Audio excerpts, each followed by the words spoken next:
Hello, నేను courier సంస్థ నుంచి కాల్ చేస్తున్నా. మీ పేరున బుక్ చేసిన పార్సిల్ వచ్చింది. దాన్ని ముంబై పోలీసులు స్వాధీనం చేసుకున్నారు. అందులో డ్రగ్స్, ఇతర చట్ట వ్యతిరేక వస్తువులున్నాయి. మీరు వెంటనే నార్కోటిక్ ఆఫీసర్ను స్కైప్లో కాంటాక్ట్ చేయండి అని ఇటీవల నగరంలో పలువురికి ఫోన్లు వస్తున్నాయి. ఇది నిజమని నమ్మితే రకరకాలుగా బెదిరించి వచ్చిన కాడికి డబ్బులు లాగేస్తున్నారు మోసగాళ్లు. విజయవాడ సిద్ధార్థనగర్ వ్యక్తికి ఇటీవల ఓ ఫోన్ కాల్ వచ్చింది. నేను ముంబైలో ఓ కొరియర్ నుంచి మాట్లాడుతున్నానని పరిచయం చేసుకున్నాడు అతను. మీ పేరుతో కొరియర్ వచ్చిందని, అందులో డాలర్లు, పాస్పోర్ట్లు, బ్యాంక్ క్రెడిట్ కార్డులు ఉన్నాయని చెప్పాడు. వెంటనే ముంబై సైబర్ క్రైమ్ పోలీసులతో ఒకసారి మాట్లాడమని స్కైప్లో వీడియో కాల్ కోసం ఐడి ఇచ్చాడు. అతడు స్కైప్లో సంప్రదించగా తాను ముంబై పోలీసునని, నీ బ్యాంకు ఖాతాలోని నగదు 50% ఇవ్వాలని డిమాండ్ చేశారు. లేకుంటే కేసు పెడతానని హెచ్చరించారు.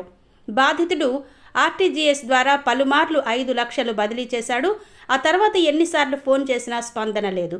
తాను మోసపోయానని పోలీసులను ఆశ్రయించాడు. ఈ తరహా మోసాల్లో కేటుగాళ్లు గతం కంటే భిన్నంగా కేవలం ఫోన్లలోనే మాట్లాడకుండా వీడియో కాల్తో బురుడీ కొట్టిస్తున్నారు. అంతటితో ఆగకుండా ఏకంగా పోలీస్ స్టేషన్ సెట్ను కూడా వేస్తూ భ్రమింపచేస్తున్నారు. ఈ సెట్టింగ్ను వీడియో కాల్లో చూసిన వారు నిజమైన స్టేషన్ అని నమ్మి కష్టార్జితాన్ని పోగొట్టుకుంటున్నారు.